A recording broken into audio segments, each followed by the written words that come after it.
Literacy literacy teaching approach that emphasize the relationship between letters and sounds. Letters और उसकी sound के बीच में जो संबंध होता है, यानी सिंबल और साउंड के बीच में जो संबंध होता है, उसको किसके द्वारा दिखाया जाता है? तो फोनिक्स इंस्ट्रक्शन उसको बोलते हैं। ठीक है, फोनिक्स होता है किसी चीज की साउंड से रिलेटेड जो होती है उसको फोनिक्स बोलता है। ठीक है, सिचुएशनल अप्रोच होल, इसके बारे में अगर थोड़ा सा आप देखना चाहो तो देख लीजिए सिचुएशनल अप्रोच क्या होता है। चलिए देखते हैं, लाइट चली गई थी। क्या है सिचुएशनल अप्रोच? अगर सिचुएशनल अप्रोच की बात करें तो क्या होती है, देखिए रियल लाइफ आपको एक्सपीरियंस कराया जाता है। इसमें कोई सिचुएशन दी जाती है, सपोज आपको किसी इंटरव्यू के बारे में सिचुएशन दी गई कि इंटरव्यू में किस तरह की बात होती है, तो उस टाइप के सेंटेंसेस आपको वहां पर बोलने होंगे। सेट ऑफ सेंटेंसेस का पैटर्न होता है कि वही वहां पर यूज करे जाएंगे, या कहीं पर आपको शॉप पे जाना है तो किस तरह की आपको बात करनी है, तो यही होता है अकॉर्डिंग टू कॉन्टेक्स्ट, मतलब संदर्भ के हिसाब से आपको सिचुएशन अप्रोच यूज करनी होती है। वहां पर आप क्या करते हो, मतलब लर्निंग एक्सपीरियंस आपको मिलता है। ठीक है, होल लैंग्वेज अप्रोच क्या होती है? देखिए मनोविज्ञानी की मानते हैं कि चीजें सिर्फ ऐसे नहीं चलती हैं कि अगर आप जाओ तो आप ए सिखाओ,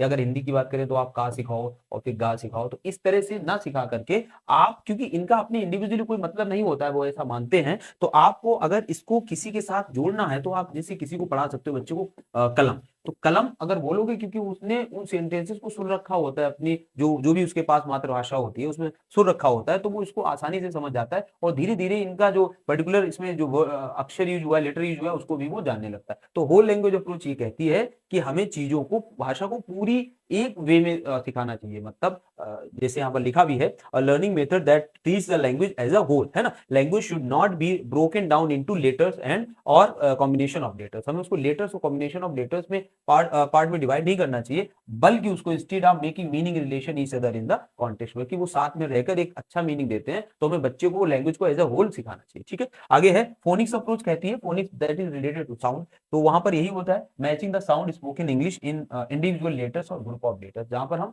साउंड्स को लेटर्स के साथ मैच करते हैं उसे ही फोनिक्स बोलते हैं। रिलेशनशिप होता है किसके बीच में? राइटिंग सिंबल्स और साउंड के बीच। ठीक है।